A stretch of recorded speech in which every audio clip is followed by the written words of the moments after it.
সিসিটিভির ফুটেজে দেখা যায় গত ২৩ আগস্ট চট্টগ্রাম নগরীর পাহাড়তলী বাজারে বাবার ডিমের আড়তে বন্যা দুর্গতদের জন্য ত্রাণের প্যাকেট তৈরি করছিলেন কলেজ পড়ুয়া সাইফুল ইসলাম ও তার বন্ধুরা। হঠাৎ সেখানে অস্ত্র নিয়ে ঢুকে পড়েন ৪ সন্ত্রাসী, লুট করে ৮০,০০০ টাকা। নেতৃত্বে ছিল পুলিশের তালিকাভুক্ত সন্ত্রাসী মনসুর আহমদ ও তার কয়েকজন সহযোগী। যাওয়ার সময় ছোড়েন ফাঁকা গুলি। ৪ নভেম্বর খুলশী এলাকার আরেক সিসিটিভি ফুটেজে দেখা যায় অটোরিকশা গ্যারেজের এক ব্যক্তির কাছে চাঁদা দাবি করে না পেয়ে তাকে গুলি করে পালিয়ে যাচ্ছে মনসুর। শুধু তাই নয়, দুর্ধর্ষ এ সন্ত্রাসী ২০১৮ সালে পাহাড়তলী বাজারে টাকা না দেওয়ায় এক ডিমের আড়তের ম্যানেজারকে হত্যা করে।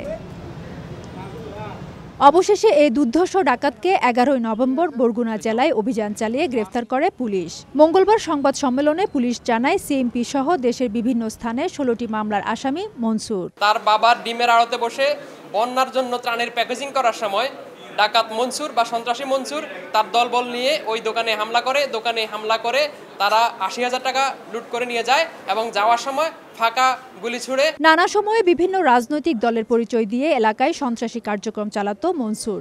এমনকি বৈষম্য বিরোধী আন্দোলনের সময় টাকার বিনিময়ে ছাত্র জনতার উপর হামলা করেছিল বলেও জিজ্ঞাসাবাদে তিনি স্বীকার করেছেন। এই ডাকাত মনসুর বিভিন্ন সময়ে চাঁদাবাজি, ছিনতাই, হত্যাসহ বিভিন্ন ধরনের অপরাধমূলক কার্যক্রম করে ত্রাসের সৃষ্টি করেছিল। সে আসলে দীর্ঘদিন ধরে এই ধরনের কাজের সাথে জড়িত। গ্রেফতার মনসুরের দেয়া তথ্যের ভিত্তিতে খুলশীর রেলওয়ে ক্যান্টিন গেট এলাকায় অভিযান চালিয়ে একটি দেশীয় এলজি ও ২ রাউন্ড কার্তুজ উদ্ধার করেছে পুলিশ। ফেরদৌস লিপি, সময় সংবাদ, চট্টগ্রাম।